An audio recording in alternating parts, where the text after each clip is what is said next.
30 engineers failed, but the delivery gal shocked everyone and saved the Millionaire CEO. While experts drowned in reports and panic, she simply watched and saw what no one else did. Within minutes, she fixed the flaw that threatened millions without a title, badge, or permission. And that day, the top of the hierarchy shook because an invisible woman proved that the impossible doesn't depend on status. Lucy Roberts's fingers trembled slightly as she adjusted the red helmet bearing the delivery company's logo. The midday sun beat down on the asphalt of Park Avenue, the heart of New York City's financial and technological hub. At 26, her smartphone held the app that dictated her daily fate, and her memory held a systems engineering degree from Columbia University that felt more and more like a worthless relic. Delivery for TechBridge, 24th floor, the app's robotic voice announced. Lucy sighed. She knew that mirrored building well. The one that reflected the clouds. It was the kind of place she had dreamed of working in since their first semester of college. Now she entered through the back door, wearing a different colored uniform, while young people in suits and elegant dresses moved through the main entrance. Another lunch delivery for the Tech brothers, she muttered to herself as she parked her motorcycle. Her phone vibrated. It was her mother, Sharon, sending the 100th IT job ad she'd found on Facebook groups. "Honey, look at this opening at Nexus Systems. They only ask for 5 years of experience. Can't you just try?" Lucy took a deep breath before replying, "Mom, I've already tried.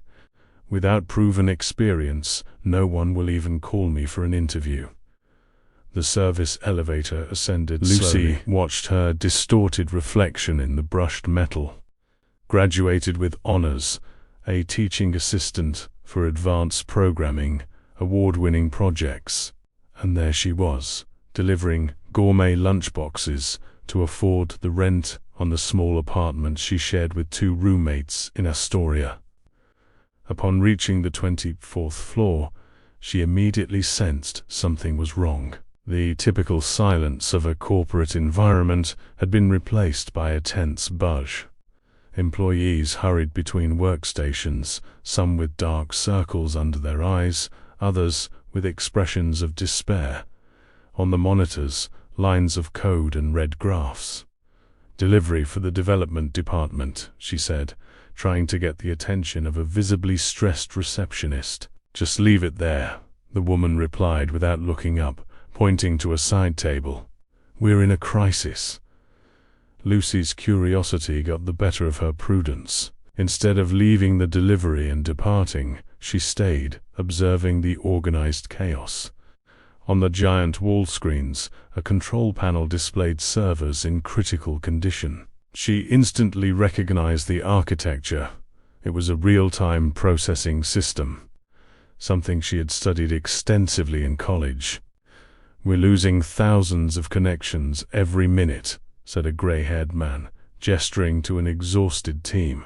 "If we don't fix this in the next few hours, we could lose all the clients on our financial platform." Lucy discreetly moved closer, her brain working a mile a minute. The symptoms described seemed familiar. For her senior thesis, she had specialized in the optimization of high-availability systems.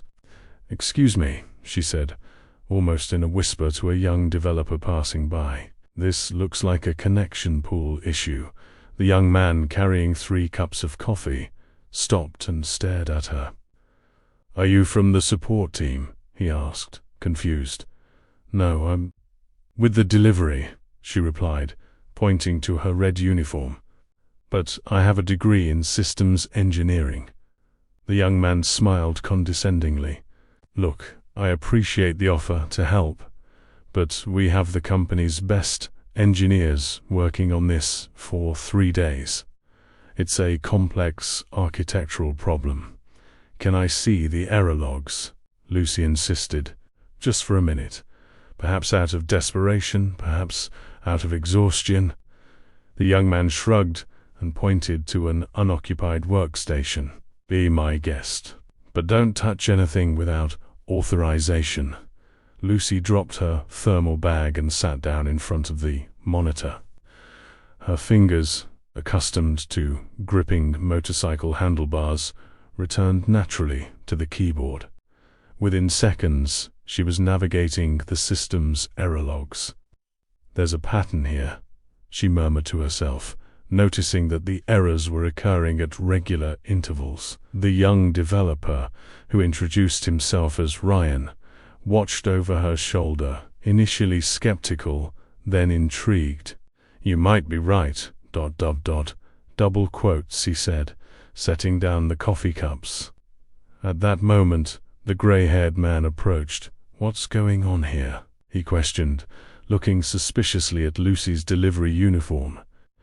Director Henry, this delivery driver, thinks she's identified the problem, Ryan explained, not hiding his tone of disbelief. A delivery driver, Henry repeated, his eyebrows raised. In the middle of the biggest crisis we've ever faced. Lucy felt a blush creep up her neck, but her determination spoke louder. I have a degree in systems engineering from Columbia, she said without breaking eye contact. And I believe the problem is with the database connections not being closed properly. After exceptions, a heavy silence fell over the room. Several developers stopped what they were doing to watch the scene. A man of about 40, with an ID badge that read Marcus Scott, Senior Architect, approached with an ironic smile. And you came to this conclusion in 5 minutes, he asked, crossing his arms. When we have a team of 30 engineers working day and night. The error patterns are clear, Lucy replied, maintaining her composure. You have a resource leak. The connections remain open and eventually saturate the pool. Marcus let out a short laugh. Director Henry, with all due respect, we don't have time for amateurs. Every minute is critical. If it's so simple, then prove it, Henry challenged, checking his wristwatch. You have 30 minutes to solve what we couldn't in 3 days. If you fail, you leave immediately. If you succeed, ... double quotes, if she succeeds, interrupted a woman who had just joined the group. She has a spot on my team. Everyone turned. It was Eleanor Vance, the CTO of TechBridge, known for her genius and for breaking barriers as one of the few black women in a leadership position in the country's tech sector. Lucy swallowed hard, but nodded. 30 minutes, she confirmed, turning back to the screen. As she opened terminals and navigated the source code, she felt all eyes on her. Some curious, others skeptical, most simply incredulous. But Lucy no longer noticed them. She was immersed in her element, reconnected with her true identity. In her mind, she was no longer the invisible delivery driver who crossed the city in rain or shine. She was the brilliant engineer she always knew she would be, deciphering algorithms and solving complex problems. For the first time in nearly 2 years since her graduation, she felt truly alive. The clock ticked relentlessly. 20 minutes, 15, 10. Lucy's fingers danced across the keyboard as she delved deeper into the system. With each discovery, she grew more confident in her initial hypothesis. 5 minutes, Henry announced, staring intently at his watch. Lucy didn't respond. She had just found the culprit, a piece of code where exceptions were handled without properly closing the connections. Under normal conditions, the language's garbage collector would eventually handle it. But under heavy load, the system collapsed before the cleanup could happen. Found it, she said, unable to contain a smile, and I know how to fix it. With Henry's tense authorization, she implemented the fix, a few lines that ensured the connections would always be closed, regardless of how the functions terminated. "Let's restart the service and test," she suggested, with a confidence she hadn't felt in a long time. The moment of truth had arrived. Eleanor authorized the restart with a nod. The entire room held its breath as the servers came back online. The first indicators appeared on the dashboard. Green, green, green. A roar of celebration erupted through the room as all the servers returned to normal operation. Graphs that were once blinking red now displayed stable, deep green lines. Developers hugged each other. Others stared in disbelief at the screens, as if witnessing a miracle. Lucy remained seated, watching with quiet satisfaction the result of her work. 37 lines of code. That's all it took to solve a problem that had paralyzed one of the country's largest tech companies for 3 days. Eleanor Vance was the first to approach, extending her hand with a genuine smile. "Impressive," said the CTO. "You just saved us millions in potential losses." "Thank you," Lucy replied, still processing what had just happened. "Actually, it was a problem we studied in a college project. It wasn't anything extraordinary. Humility is admirable, but what you did was extraordinary," Eleanor insisted, "especially considering the circumstances." Henry, still visibly stunned, checked his watch. 23 minutes, he declared. "You met the challenge with 7 minutes to spare." Behind them, Marcus Scott watched the scene with his arms crossed and his jaw tight. Other senior engineers exchanged uncomfortable glances, avoiding looking at Lucy directly. "So ... double quotes," Lucy began, pointing to the thermal bag with the delivery company's logo. "I still need to deliver this order to someone." Eleanor laughed, taking the bag. "I'll take care of this myself. You have a job interview right now." An hour later, Lucy found herself sitting in Eleanor's office with a panoramic view of New York City. From the 30th floor, she could see the avenue where she used to ride her motorcycle for countless hours of deliveries. The feeling was surreal. "Your resume is impressive," Eleanor commented, analyzing the document Lucy had hastily sent from her phone. "Graduated with distinction, relevant projects. Why have you never landed a position in the field?" Lucy took a deep breath before answering. "I've sent out over 300 resumes in the last 2 years. The few interviews I got always ended with the same feedback. We're looking for someone with proven experience." "The classic paradox," Eleanor agreed. "You need experience to get a job, but you need a job to get experience." "Exactly. And without references or contacts in the industry, even internships are hard to come by," Lucy continued. "At some point, the bills had to be paid." Eleanor nodded sympathetically. "Well, that ends today. I'm offering you a position as a senior engineer on my team." Lucy's eyes widened. "I don't have the formal experience to ... double quotes. You just proved you have more than experience. You have talent and intuition, things that aren't easily taught," Eleanor interrupted. "Besides, your story interests me for personal reasons." The CTO leaned back in her chair. Her gaze briefly lost out the window before returning to Lucy. "You're not the only one with a bumpy journey. 20 years ago, I was cleaning offices at night while studying programming during the day. It took a decade for someone to give me a real chance. That same afternoon, Lucy signed her contract. The proposed salary was nearly 10 times what she earned from deliveries, even in her best months. She sent a message to the delivery app, resigning from her job, and then a photo of her new ID badge to her mother, who responded with a flood of crying and heart emojis. The next morning, When Lucy walked into the elegant lobby of Tetbridge as an employee, she felt like she was living a dream. She wore the only business attire she owned, a navy blue blazer bought on sale and saved for special occasions that never came. Ryan, the young developer from the day before, greeted her with a warm smile. "Our hero. Welcome, officially," he said, guiding her through the floor. "Everyone's talking about you, the delivery driver who saved the system in less than half an hour."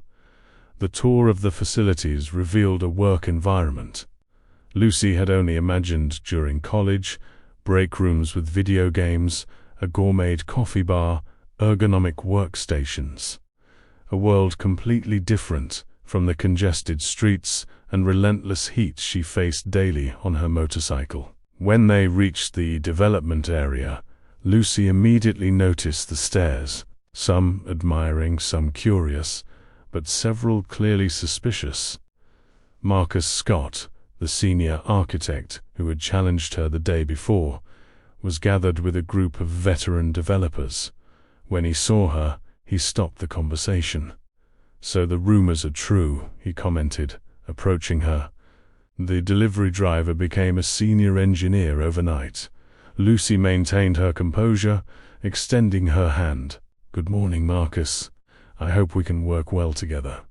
He accepted the handshake with a quick, unenthusiastic grip. Sure.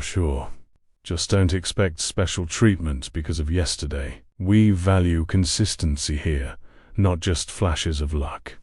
In the following weeks, Lucy discovered that her biggest battle wouldn't be with technology, but with the company's internal politics. In technical meetings, her suggestions were often questioned or ignored. The documentation she produced had to go through multiple revisions, while that of her colleagues was quickly approved. "Don't take it personally," Ryan advised during lunch. "Marcus has been with the company for almost 15 years and oversees half of the critical projects." He felt exposed by what happened. "I'm not here to threaten anyone," Lucy replied, stirring her lunch without much appetite. "I just want to do my job. That's the problem," Ryan explained. "You did in minutes what his team couldn't do in days. In an environment where reputation is everything, that leaves a mark."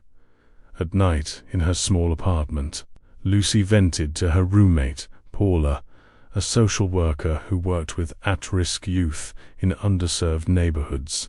"I spent years dreaming of this opportunity, and now that I finally have it, it feels like I have to apologize for being there." Paula listened attentively as they prepared dinner. "You know what bothers me most at the shelters? Seeing so many talented kids with no chance to show their potential. Society judges them by their appearance, their address, their family history, never by their actual ability." That conversation stuck in Lucy's mind. Over the next month, as she settled into her role, she began to notice disturbing patterns in the company's recruitment process. All recent hires had nearly identical profiles, graduates from the same elite universities, with internships at renowned companies, often with personal connections within the company. One Friday afternoon, Lucy gathered her courage and knocked on Eleanor's door. "I have a proposal," she said, getting straight to the point. "A program to identify and develop talent that's overlooked by the conventional recruitment process." Eleanor gestured to a chair, intrigued. "Go on."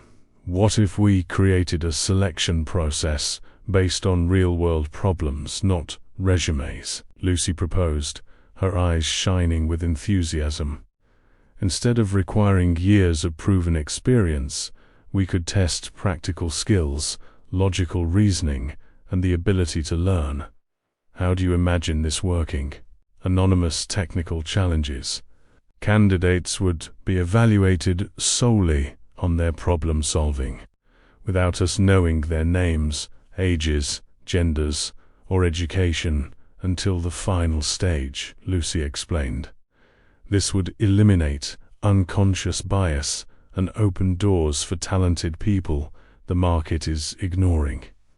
Eleanor considered the idea for a few moments. "Ambitious," she commented, finally. "And potentially revolutionary. You'll face resistance, right? Especially from people who benefit from the current system." "I'm counting on it," Lucy replied with a determined smile. "But I also know that companies are desperate for genuine talent, and there are a lot of Lucys out there driving for apps, working in call centers, or giving up on the field entirely because no one will give them a chance." Eleanor stood up and walked to the window, watching the sunset paint the New York skyline orange. "I'll approve this as a pilot project," she decided. "You'll have the resources to test it with a small group initially, but be prepared ... double quotes for the resistance." "I know," Lucy completed.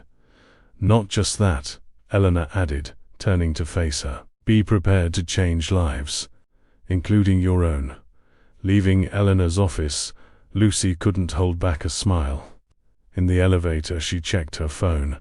There was a message from her mother with a photo, her old diploma, framed finely hanging on the living room wall.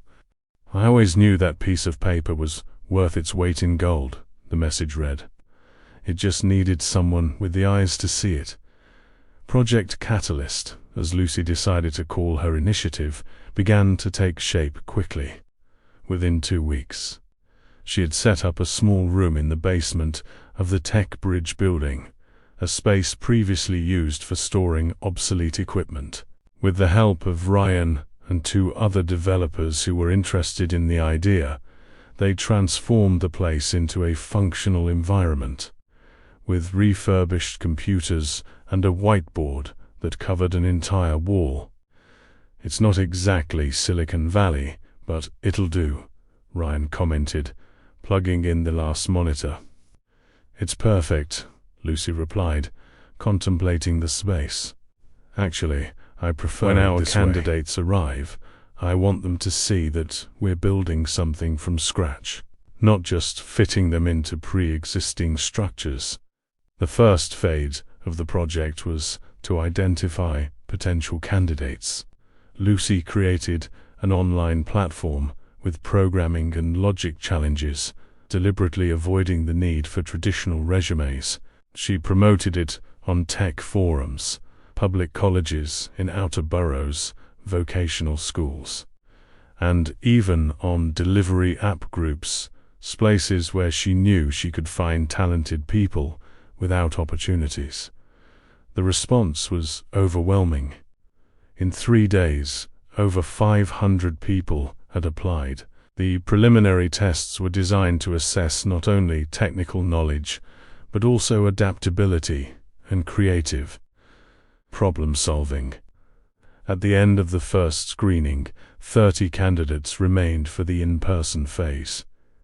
On the morning of the first day of in-person assessments, Lucy arrived 2 hours early. She organized the room, made coffee, and felt a knot in her stomach as she thought about what was about to happen. This project represented much more than a corporate initiative. It was a validation of her own journey. The candidates began to arrive promptly at 9 a.m. The diversity of the group was striking. Men and women of different ages, ethnicities, and socioeconomic backgrounds. Some wore formal clothes, clearly borrowed or bought for the occasion.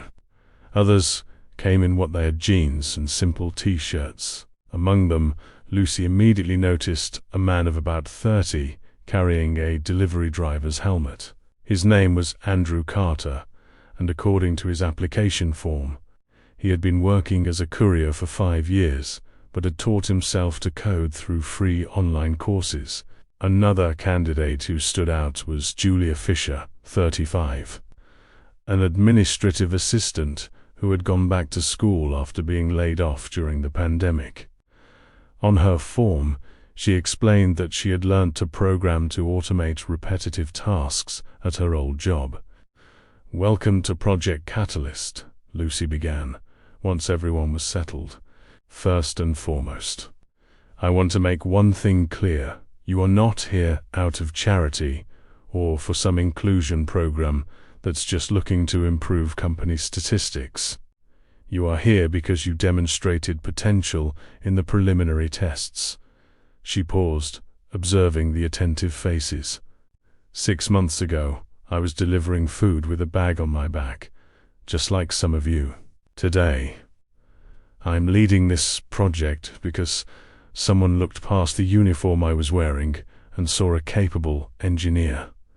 A murmur went through the room. Andrew, the delivery driver, sat up straighter in his chair, suddenly more focused. "Over the next 2 weeks, you will be exposed to real problems we face here at TechBridge. We don't want you to recite theory or memorize algorithms. We want to see how you think, how you approach unknown challenges, how you collaborate." In the middle of the presentation, the door opened. Marcus Scott walked in, followed by 2 other senior engineers. Lucy's stomach sank, but she maintained her composure. "Marcus, what a surprise," she commented, trying to sound natural. "I wasn't expecting visitors today, just keeping a close eye on the company's investments," he replied, with a smile that didn't reach his eyes. "The board is curious about this experiment." The 3 of them positioned themselves at the back of the room, observing with skeptical expressions. Lucy noticed the immediate discomfort among the candidates, many of whom now seemed tense and self-conscious. "As I was saying," she continued, determined not to be intimidated, "we are looking for people who can bring new perspectives to our challenges. Today, we'll start with a real problem: optimizing a recommendation algorithm that is causing slowdowns on our main platform." The following 2 weeks were intense. The candidates worked in small groups, alternating between practical sessions and conceptual discussions. Lucy watched closely, not just the results, but the process. Who took on natural leadership? Who asked insightful questions? Who could simplify complex problems? Andrew, the courier, proved to be extraordinarily talented at finding efficient solutions with limited resources. "A skill developed," he said, "on the streets of New York, where he constantly had to optimize routes." Julia, the former assistant, demonstrated an exceptional ability for organization and documentation, turning chaotic code into elegant and understandable structures. The presence of Marcus and his allies became constant. Initially, they just observed, but gradually they began to intervene, asking candidates tricky questions and pointing out technical flaws. Interesting to see how some computer science basics are completely ignored here, Marcus commented aloud after a presentation by one of the groups. "In my day, we would have learned this in the first semester of college." Lucy bit her lip, containing her frustration. She knew Marcus was deliberately trying to destabilize the project. At night, she vented to Eleanor in private meetings. "They're psychologically sabotaging the candidates," she complained. "It's as if they want to prove the project will fail, and you expected anything different."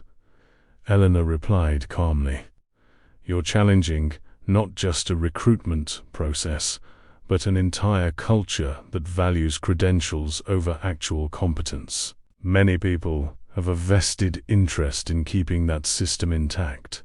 On the last day of the assessment phase, Lucy announced the final challenge. Each team had to diagnose and fix a critical bug in an authentication system. It was a complex problem that blended security, performance, and user experience. The teams were working with intense focus when disaster struck. Andrew, trying to implement an innovative solution, accidentally executed a script that triggered thousands of simultaneous requests to the company's production server. Within minutes, the client authentication system collapsed. Alarms sounded throughout the building. Technicians ran through the hallways. Marcus appeared at the door, his face red with fury. "We've just lost access to the main platform. Thousands of clients are locked out." Andrew was pale, staring at the screen where red error lines multiplied. I didn't know it was connected to the production environment," he stammered. "I thought it was an isolated test environment." Marcus strode into the room. "This is what happens when you let amateurs play with critical systems." He turned to Lucy. "Your little project just cost the company millions." Within minutes, the room was cleared. Candidates were escorted out, many with their heads down, visibly shaken. Andrew, in particular, seemed devastated. "I'm so sorry," he whispered to Lucy before leaving. "I ruined everything, didn't I?" Lucy had no time to answer. She was immediately summoned to an emergency meeting with the board of directors. As she walked to the conference room, she saw Marcus talking animatedly with other managers, using theatrical gestures to describe the disaster. The boardroom was tense when Lucy entered. 8 executives stared at her with expressions ranging from disappointment to fury. Eleanor was there, sitting silently, her face unreadable. Henry, the director who had challenged Lucy on her first day, got straight to the point. "Miss Roberts, we have a critical incident caused directly by your experimental project. Right now, over 10,000 users are locked out of our platform. What explanation do you have for this?" Lucy took a deep breath, feeling the weight of all eyes on her. She could easily shift the blame to Andrew, explain how the mistake was his, how she couldn't have foreseen such a failure. It would be the easy way out. Instead, she straightened her shoulders. "The responsibility is entirely mine," she declared, surprising everyone. "I failed to establish sufficient security protocols for the test environment. The candidate who executed the code believed he was in an isolated sandbox because I did not make it clear that he wasn't." Marcus, who had just entered the room, couldn't hide a victorious smirk. "So you admit the project was a mistake?" he asked triumphantly. Lucy looked him straight in the eye. "I admit there was a security failure, for which I take full responsibility. But the project itself?" She shook her head. "The project has revealed extraordinary talent that you would never find through conventional channels. Talent that just brought down our system," another director retorted. "With all due respect," Lucy replied, her voice steady, "systems go down all the time. 3 months ago, the entire financial platform was down for 3 days, causing far greater losses, and that was under the supervision of the company's most experienced team." An uncomfortable silence fell over the room.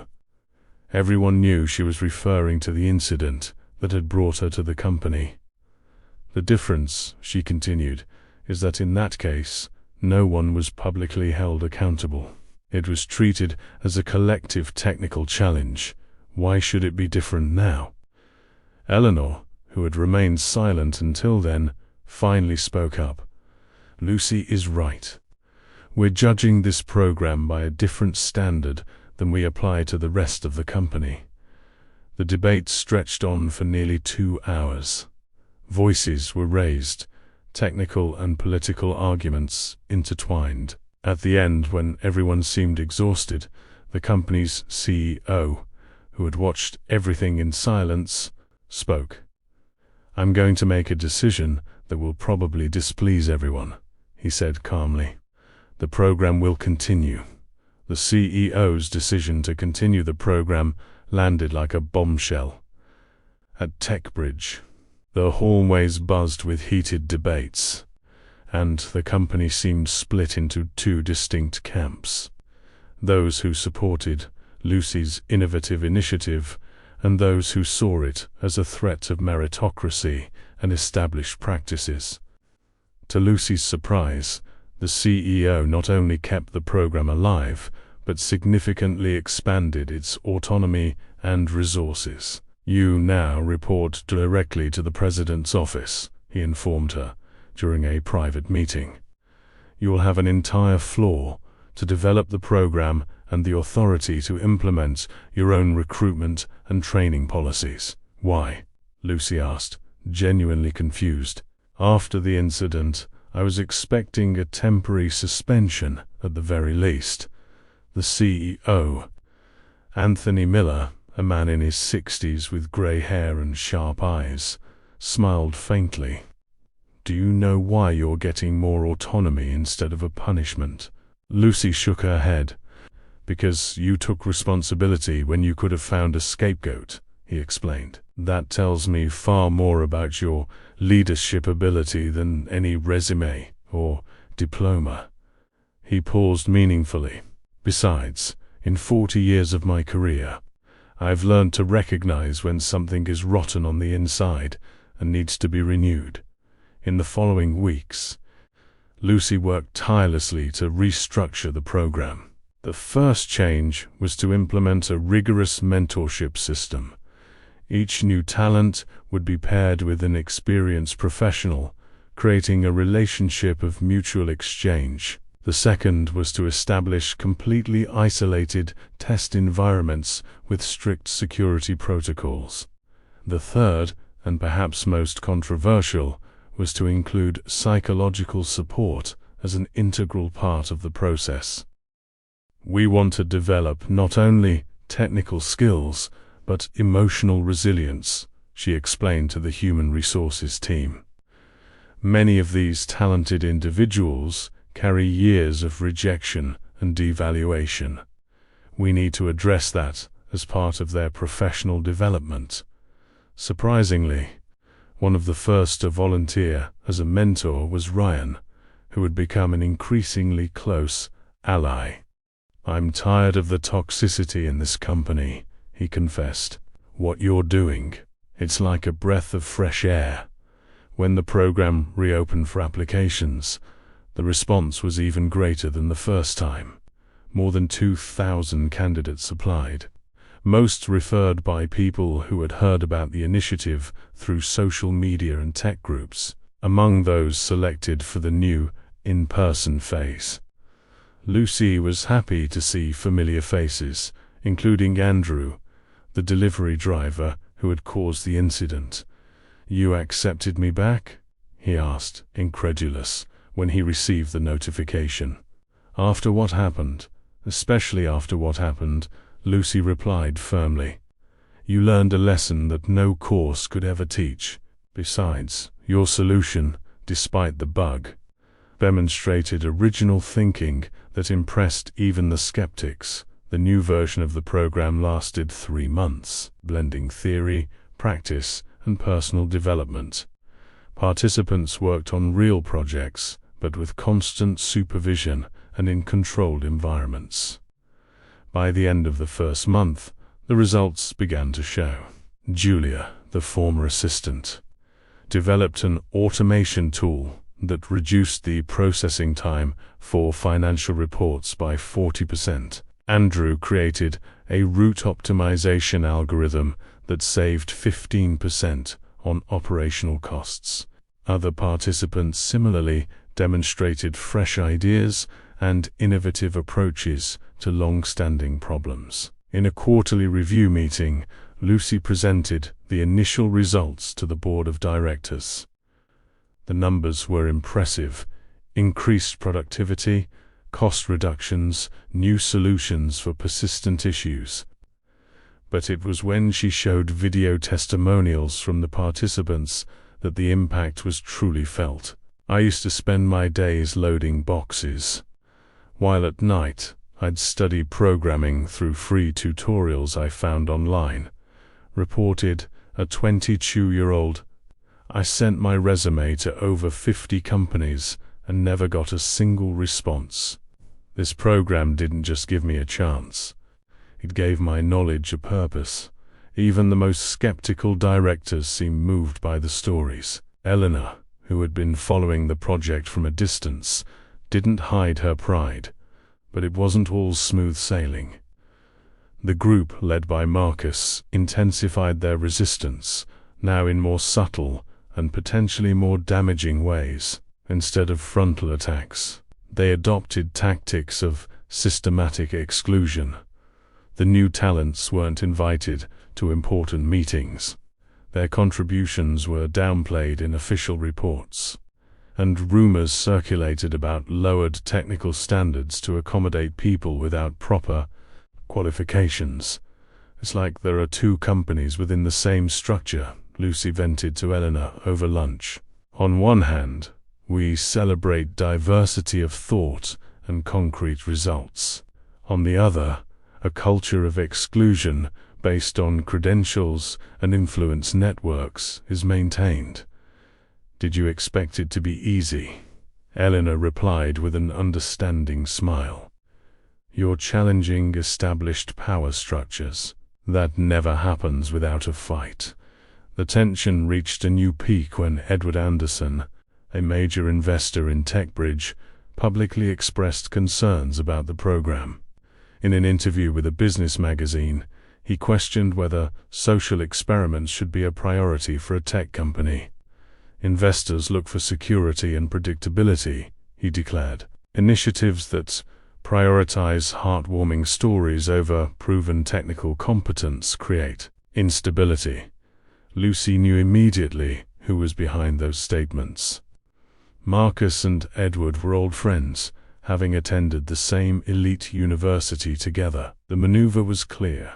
Unable to attack the program on its results, which were undeniably positive, they sought to undermine its legitimacy with investors. An extraordinary board meeting was called. Lucy knew it would be a decisive moment.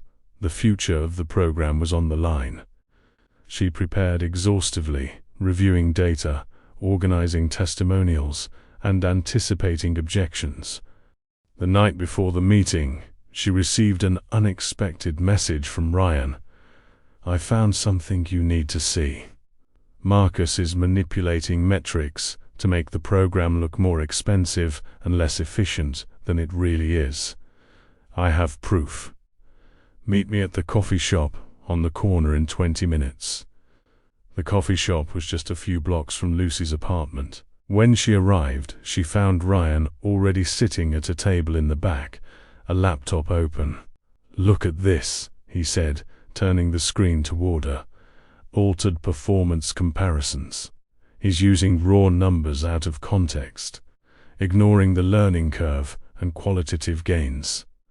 Lucy examined the documents, feeling a mix of anger and validation. Her suspicions were correct. There was a deliberate campaign against the program. Can I use this tomorrow? She asked. Ryan hesitated. Technically, I accessed these reports without authorization. It would be like admitting I hacked into his analytics system. I understand, Lucy sighed. I can't put you at risk. But there's something else you can do, Ryan suggested. The manipulation left traces. If you request the raw data during the meeting, the discrepancy will be obvious to anyone who understands data analysis. The board meeting the next day felt like a trial. On one side, Edward Anderson and his allies, including Marcus, who had been invited as a technical expert. On the other, Lucy, Eleanor, and the CEO. Edward began with a carefully crafted speech about fiduciary responsibility and prudent allocation of resources. Then Marcus presented charts and tables portraying the program as a significant drain on resources with questionable returns. When it was her turn, Lucy surprised everyone. Before I begin my presentation, I would like to request the raw data that supports the analysis presented by Marcus, she asked calmly. There appear to be some methodological discrepancies that we need to clarify. Marcus turned pale. Those are complex compilations that would take time to explain properly, he tried to argue. I don't think it's productive to get sidetracked by technical details at this time. On the contrary, the CEO interjected. If we are making decisions based on this data, it's essential to understand its origin and methodology. Marcus, please share the raw data. What followed was a methodical demolition. Point by point, Lucy demonstrated how the metrics had been manipulated to present the worst possible scenario. Infrastructure costs belonging to other departments had been attributed to the program. Productivity gains were measured on unrealistically short timelines. Innovative contributions were quantified by traditional metrics that failed to capture their true value. What we are seeing here is not just a misinterpretation of data, she concluded firmly. It is a deliberate attempt to sabotage a program that is changing lives and generating real value for the company.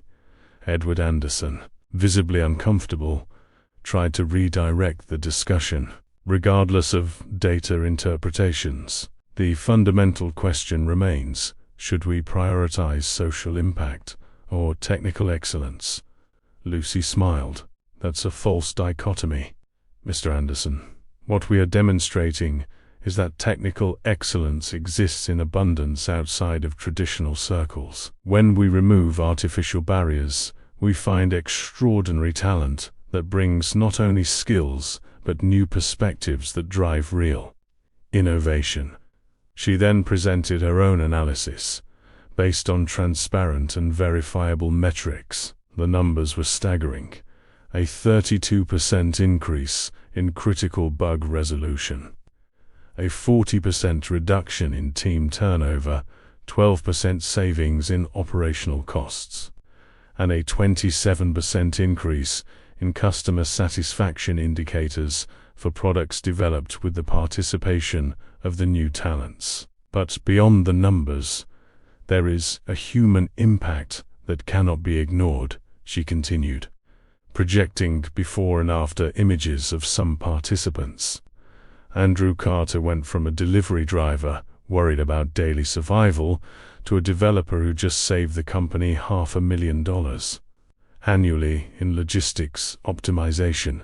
Julia Fisher went from the insecurity of unemployment at 35 to becoming one of this company's most promising systems architects. The presentation ended with video testimonials, not only from the participants, but also from managers and technical leads who had initially resisted the program and now championed it enthusiastically. When the lights came on, the silence in the room was palpable. Edward Anderson was the first to speak.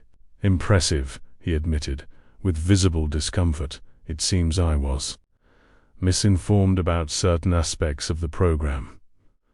Marcus, sitting beside him, kept his eyes fixed on the table, his lips pressed into a thin line. The subsequent vote was unanimous.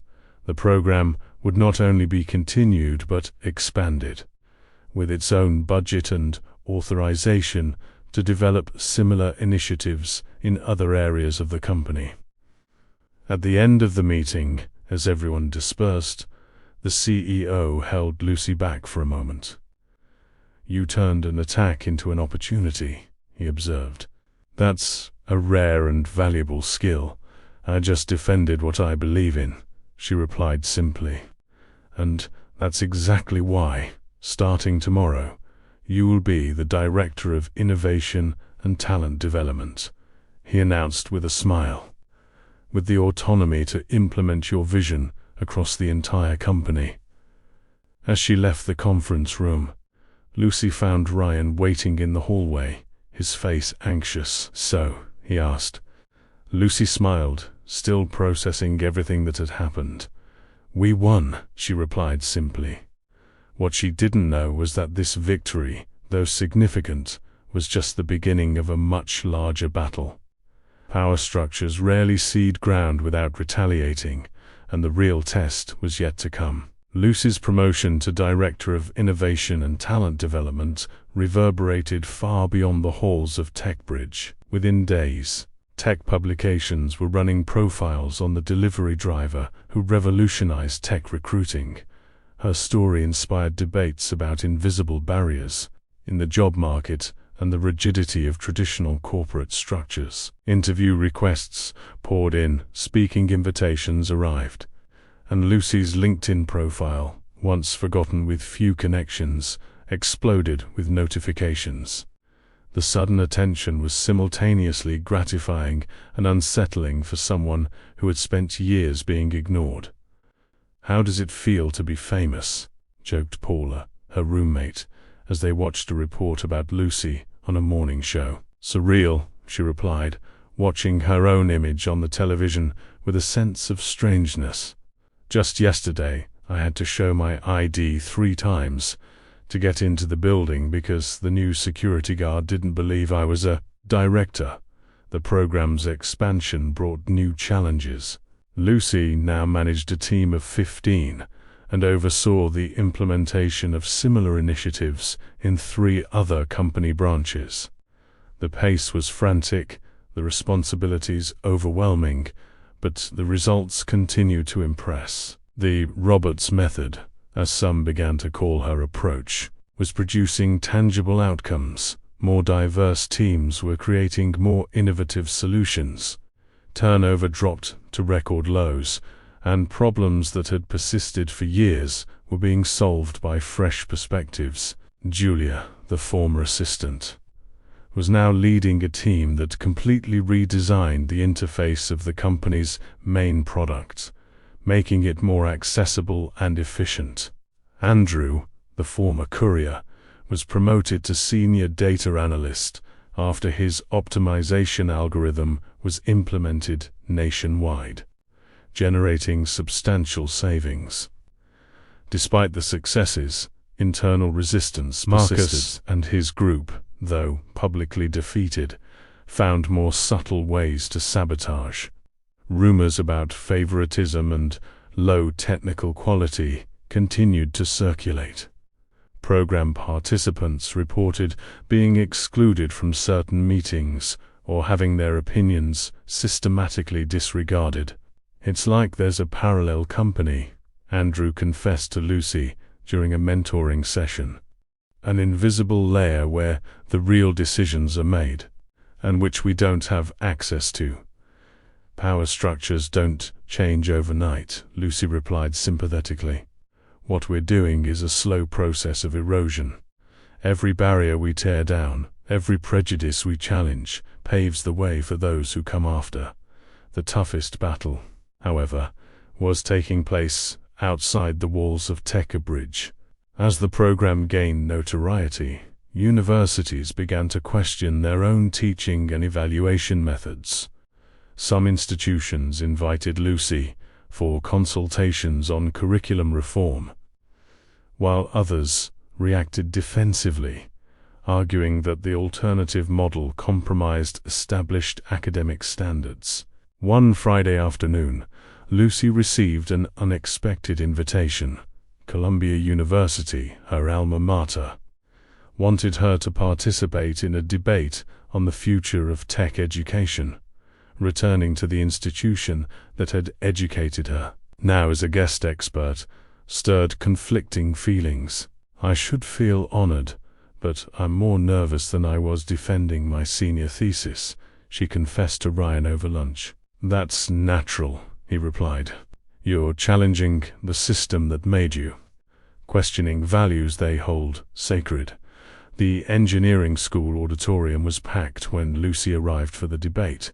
Professors who had graded her years ago now watched her with curiosity and, in some cases, poorly disguised suspicion. Students squeezed into the aisles, eager to hear the former student who was making waves in the industry. The debate was heated.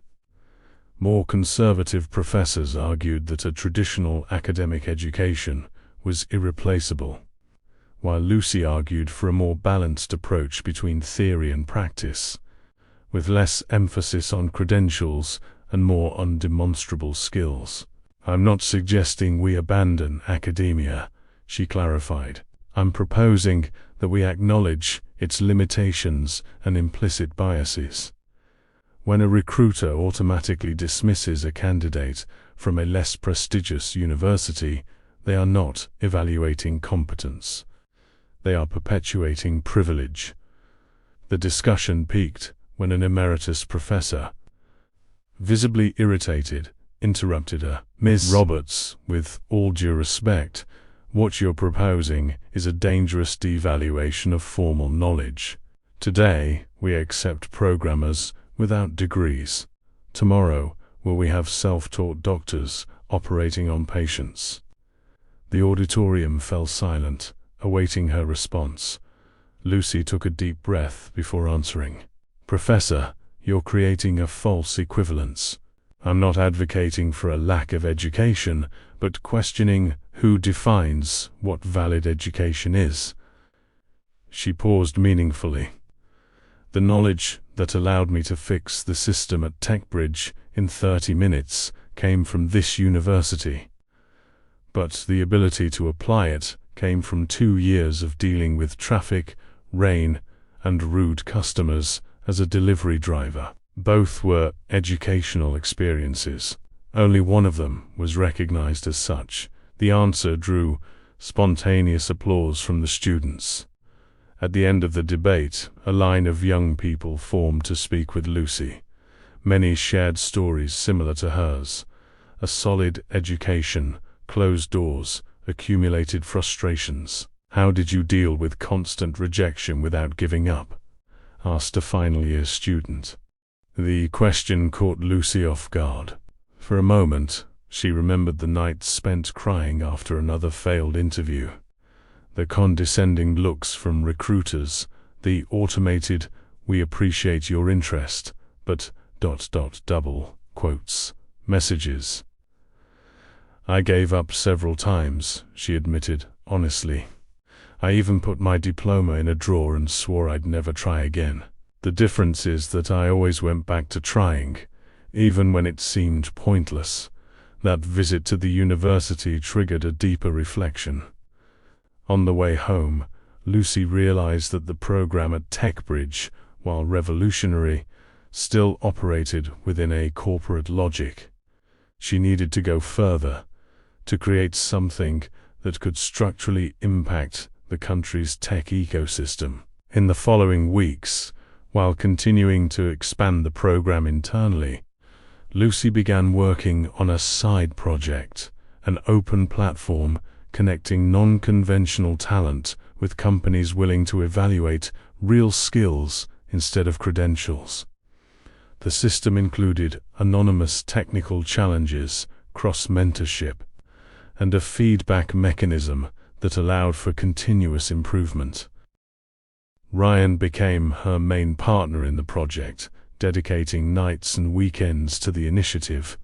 "This could change the game completely," he commented as they finalized the prototype. "Democratizing opportunity on a national scale." As the project took shape, unexpected challenges arose. Several companies showed interest in adopting the methodology, but some seemed more interested in the marketing aspect than in a real commitment to transformation. "We want to implement your model, but we need to ensure that 80% of hires still come from traditional channels," explained the HR director of a multinational during a meeting. "It's a matter of risk management." Another company wanted to use only the technical testing phase, completely eliminating the psychological support and personal development components that Lucy considered essential. "They're trying to take the shell without the substance," she vented to Eleanor. "They want to appear innovative without actually changing anything fundamental." "Welcome to the corporate world," Eleanor replied with an understanding smile. "Most people want change only up to the point where it doesn't threaten established privileges." This realization led Lucy to a difficult decision: to refuse partnerships that compromised the program's core principles, even if it meant slower growth. It was a risky choice that drew misunderstanding in some business circles. She turned down a partnership with Tech Global. An executive commented at a tech event, "Who does she think she is?" Pressure also came from unexpected directions. Some politicians, seeing the electoral potential of the topic, began approaching Lucy to associate her image with government digital inclusion projects. The proposals came with tempting promises: substantial funding, national scalability, public recognition. "We could implement your model in every federal technical institute in the country," a Secretary of Science and Technology suggested over lunch. "You would be a special consultant with a dedicated budget." The offer was tempting, but Lucy saw the political traps. The program could easily be stripped of its original purpose and turned into a statistic for election campaigns. "Thank you, but I'd prefer to keep the project independent for now," she replied diplomatically. "I believe we can collaborate in other ways in the future." The decision to maintain independence came at a price. The resources were limited, and expansion was happening more slowly than desired. On the other hand, it guaranteed the project's integrity and allowed for experiments that would be impossible within bureaucratic structures. One Saturday afternoon, while working in her apartment, Lucy received a call from Andrew, now one of the program's most active mentors. "Lucy, you need to come to the office now," he said, his voice tense. "There's been a problem with the facial recognition system we're developing for a major federal banking client." "What kind of problem?" she asked, already grabbing her keys. "One of the new developers, the one from Montana. He pushed an unauthorized update that's causing false positives at scale. The system is misidentifying thousands of people." Lucy's stomach sank. This was exactly the kind of incident her critics were waiting for to delegitimize the program. A high-visibility project with a critical government client. "I'm on my way," she replied, ending the call. When she arrived at the company, she found a crisis team already mobilized. The developer responsible, Carlos, was pale in the corner of the room, visibly shaken. "I just wanted to improve the detection algorithm," he explained, his voice trembling. "I tested it in a local environment, and it worked perfectly. I didn't know the deployment would be automatically applied to the production environment. The failure exposed the banking system to significant risks, potentially allowing unauthorized access to accounts." The tech press had already picked up on the issue, and alarmist headlines were beginning to circulate. Marcus Scott, who never missed an opportunity, appeared in the crisis room, accompanied by client representatives. "This is exactly what we've been warning about," he said with false concern. "Entrusting critical systems to people without the proper formal training is a recipe for disaster." Lucy ignored the taunt, focusing on the immediate solution. Her team worked non-stop for 36 hours to fix the problem and implement additional safeguards. When the system was finally operating correctly again, everyone was exhausted, but the reputational damage was done. A press conference was called to clarify the incident. Aggressive journalists questioned the viability of Lucy's program and the wisdom of experimenting with critical banking systems. In the eye of the storm, she remained calm, taking institutional responsibility while defending the project's core principles. "This incident does not reflect a failure in the concept of inclusion, but rather in our security protocols, which have already been revised," she explained. "It's worth remembering that security failures occur regularly in all organizations, regardless of their developers' profiles. The crisis, though severe, turned out to be a blessing in disguise." The public scrutiny forced a complete review of their processes, resulting in even more robust security protocols.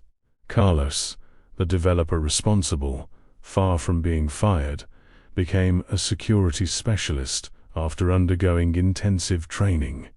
6 months later, the same system received an international award for innovation in banking security. Thanks to the improvements implemented after the magazine that had previously published critical headlines now highlighted how a mistake turned into a methodological revolution.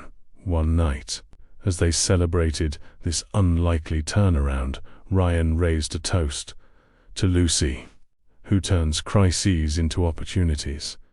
She smiled, raising her glass. No, to the invisible ones who are now redefining the future of American technology.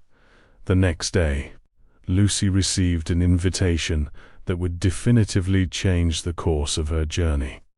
The World Economic Forum wanted her to present her methodology on a panel about the future of work in technology. The young woman who, 2 years earlier, was delivering food in the rain was now invited to speak about how to transform established power structures. The irony was not lost on her, nor was the responsibility that came with this platform. The grand auditorium at the Javits Center in New York City was completely packed. Representatives from tech companies, universities, governments, and social organizations from across the country had gathered for the first National Congress on Technological Inclusion, an event that, ironically, had been born in response to Lucy's program. Backstage, she watched the crowd through a small opening in the curtain. Nerves formed a knot in her stomach as she adjusted her blaze, no longer the single one bought on sale, but part of a wardrobe befitting her new position. A year had passed since that improbable afternoon when she had fixed the system at TechBridge. 12 months that felt simultaneously like an instant and a lifetime. 5 minutes, a producer warned, checking her watch. Lucy nodded and stepped away from the curtain, seeking a moment of silence before going on stage. She glanced at her phone, dozens of supportive messages from her mother, Paula, Andrew, Julia, and so many others whose lives had become intertwined with hers on this journey. The last message was from Ryan. We're all here. Show them who we really are. The past few months had been a whirlwind. The presentation at the World Economic Forum had catapulted her program to international recognition.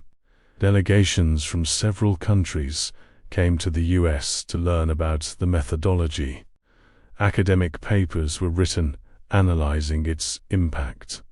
Global companies began implementing adapted versions of the model.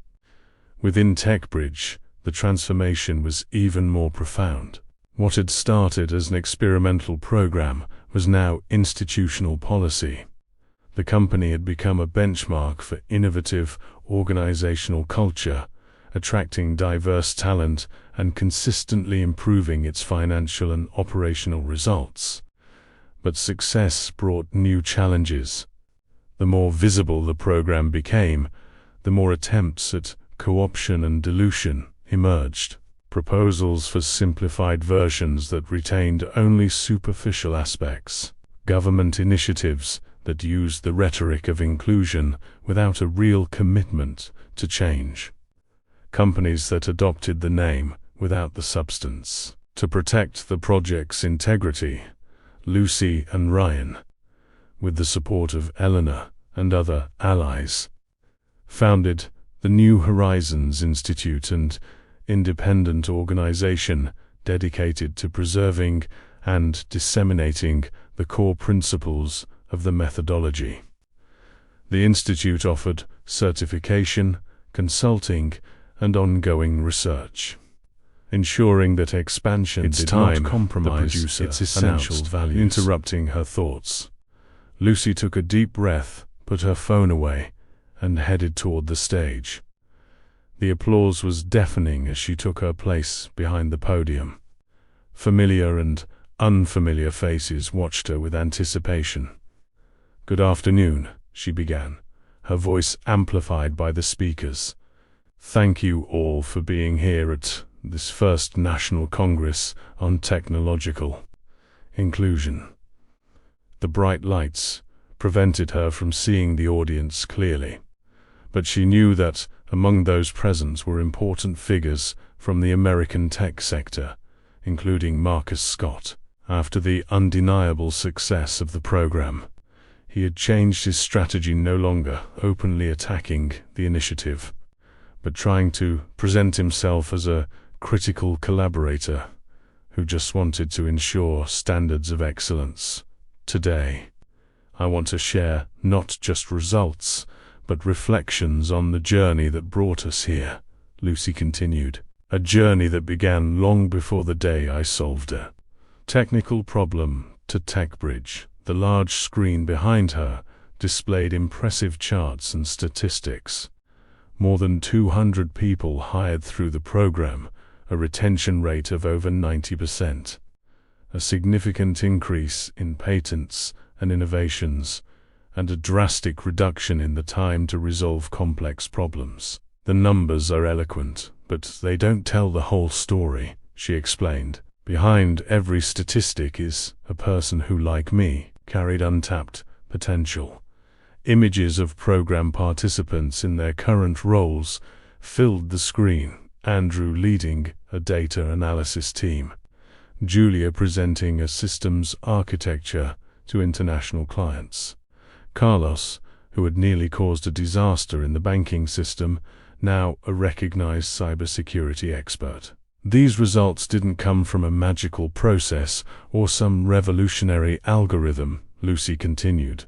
They simply came from looking at real people, not credentials, from evaluating competence, not certificates, from creating environments where failure is seen as part of learning, not a final sentence.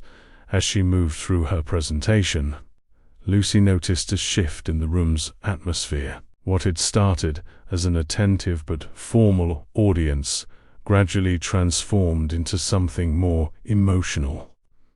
People nodded in agreement, some discreetly wiped away tears, others exchanged meaningful glances with colleagues.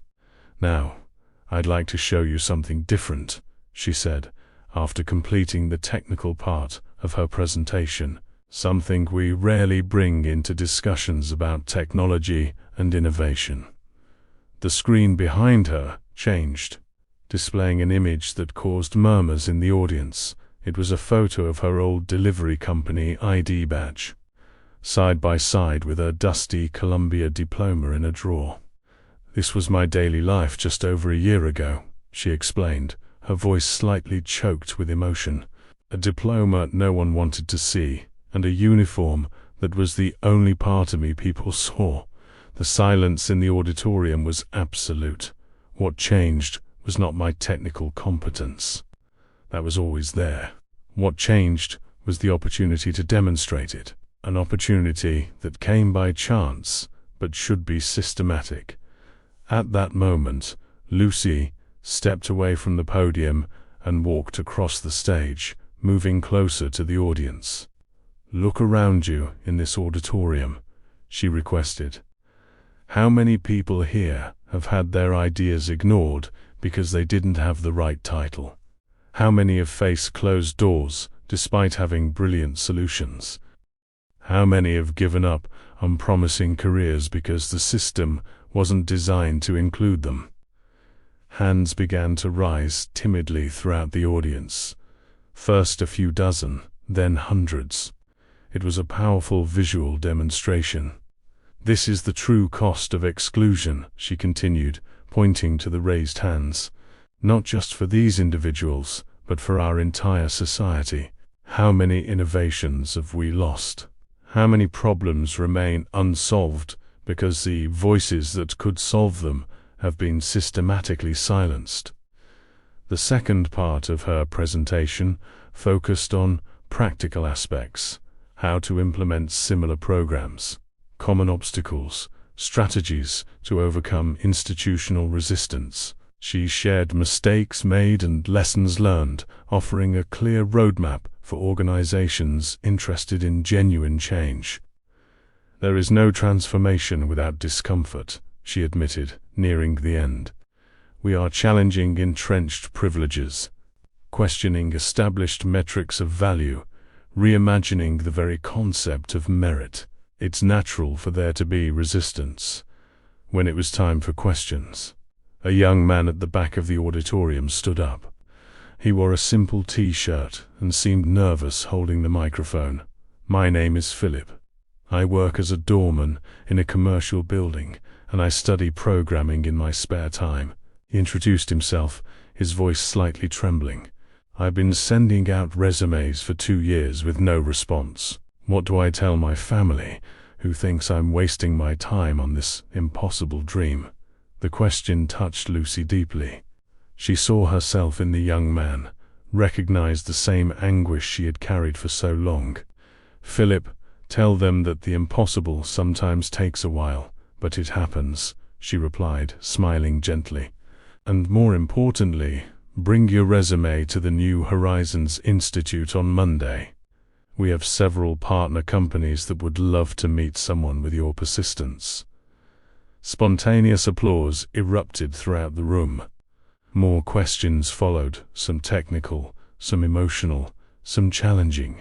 Lucy answered them all with the same combination of technical clarity and human sensitivity that characterized her approach. At the end, she prepared for her closing words. The producer signaled that time was running out. "To conclude, I want to share a reflection that stays with me every day," Lucy said, returning to the center of the stage. "The problem was never a lack of talent. The problem was, and still is, our collective inability to recognize it outside of established patterns." The screen behind her showed a new image, a current photo of her team at the New Horizons Institute, an impressive diversity of faces, ages, and backgrounds. What we did was not create competence from scratch. It was simply to remove artificial barriers and create spaces where already existing talent could flourish, she explained. And in doing so, we discovered that inclusion is not just morally right, it is strategically smart. Diverse teams solve complex problems more efficiently. Different perspectives generate real innovation. Unconventional experiences bring resilience and creativity. Her voice gained strength and conviction. The failure was never in the absence of competence, but in the limited way we measure it. The problem was never a lack of American talent, but our inability to recognize it outside of traditional privileged circles. The transformation we propose is not just individual, but structural, a change of culture, of mindset, of country. The entire auditorium rose to its feet in a standing ovation that lasted several minutes. Lucy, emotional, watched the crowd. In the front row, her mother was crying openly. Beside her, Paula, Andrew, after the presentation, while receiving congratulations in the lobby, applauded. Lucy noticed an unexpected figure approaching. "Marcus Scott. Impressive presentation," he commented, extending his hand. "Thank you," Lucy replied, accepting the handshake with professional courtesy. "I still have my reservations about some aspects," he continued, uncomfortably, "but I have to admit, the results speak for themselves." Before Lucy could respond, a young man approached. "Excuse me," he interrupted timidly. "Are you Lucy Roberts? I came from New Orleans just for this event. I'm a technology teacher at a public school, and I'd love to implement your methodology there." The conversation with Marcus was politely concluded as Lucy turned her full attention to the teacher. Over the next few hours, Dozens of similar people approached her: educators, small business owners, community leaders, all seeking ways to apply the model in their local realities. At the end of the day, exhausted but fulfilled, Lucy found Ryan waiting for her at the exit. "You killed it," he said, offering her a coffee. "Social media is blowing up. #transformation algorithm is trending." She smiled, accepting the drink. "You know what impressed me most today?"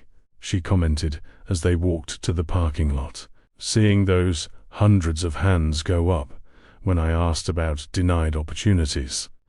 I always knew there were a lot of us, but to see it like that, physically, ... That's why what we're doing matters," Ryan replied. "It's not just about technology or the job market. It's about dignity, about being seen." On the way home, Lucy received a call from Eleanor, who couldn't attend the event as she was traveling internationally. "I just watched it online. It was extraordinary," her mentor praised.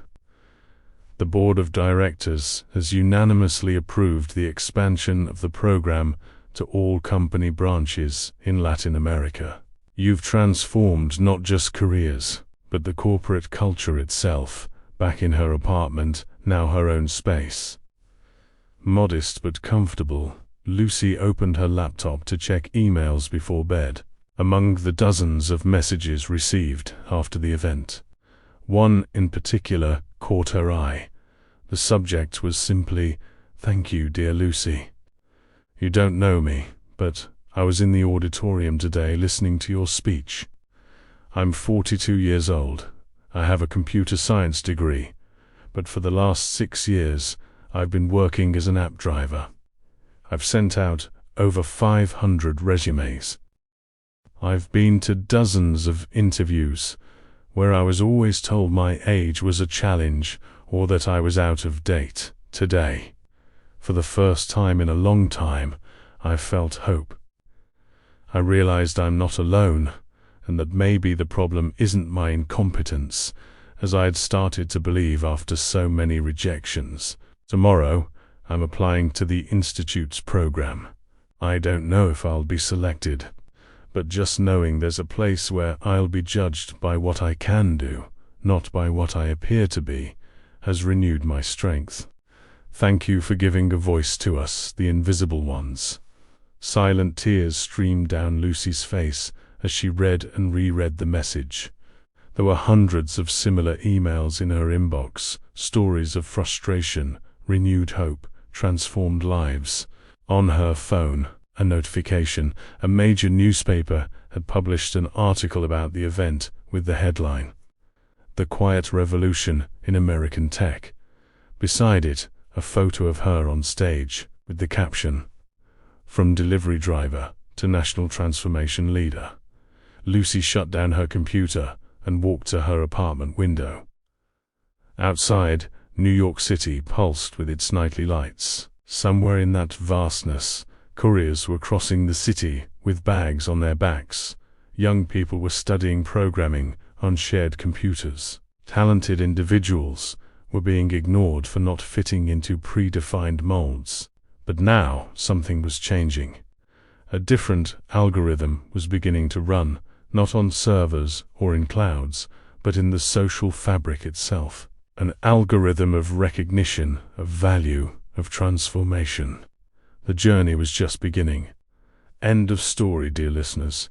We hope the story of Lucy Roberts has touched your hearts.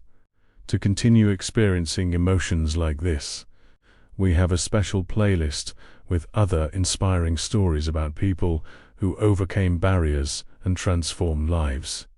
Find it by clicking the link on the side.